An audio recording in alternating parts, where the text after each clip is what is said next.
Siddhiraj room मध्ये नाहीये तर किती ओको ओको वाटतंय.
आज एवढं एकटं एकटं वाटतंय.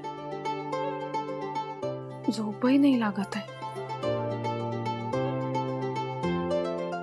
आता सिद्धिराजना मी सांगितलं असतं ना मला झोप नाही लागत आहे तर म्हणले असते चला मग मॅडम फिरायला जाऊया नाहीतर मस्त चहा पिऊन येऊ.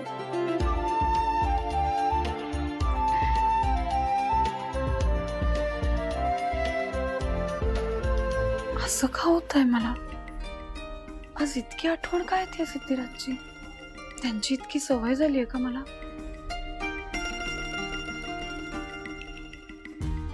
नाही नाही असं काही नसेल. या घरात फक्त तेच असतात ना म्हणून तसं वाटत असेल मला.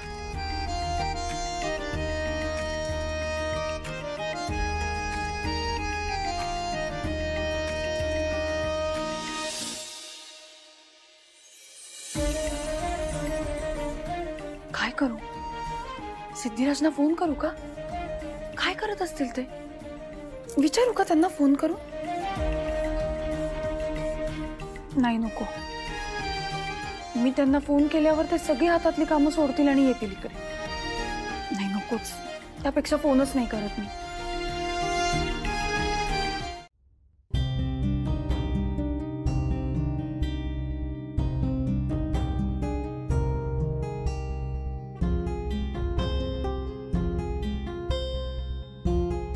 देवी आई मी खूप अस्वस्थ झालीये ग.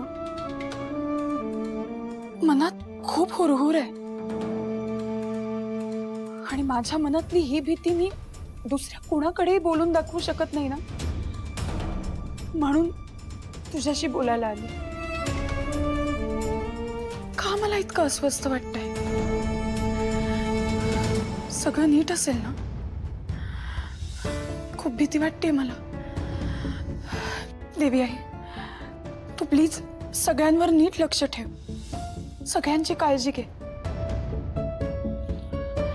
कदाचित सिद्धिराज घरात नाही आहेत ना म्हणून मला अस्वस्थ वाटतंय. या घरात त्यांच्याशिवाय राहायची सवय नाहीये मला.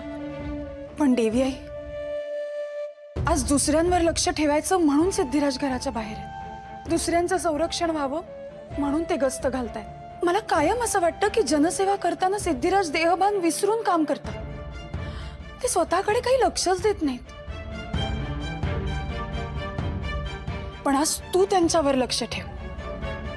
तू त्यांची काळजी घे. त्यांचं रक्षण कर.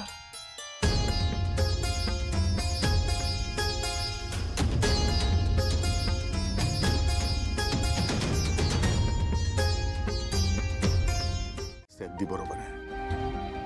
एकेकाळी आपलं हे कसबसलेलं असणारं घर आता खूप एकटं पडलंय.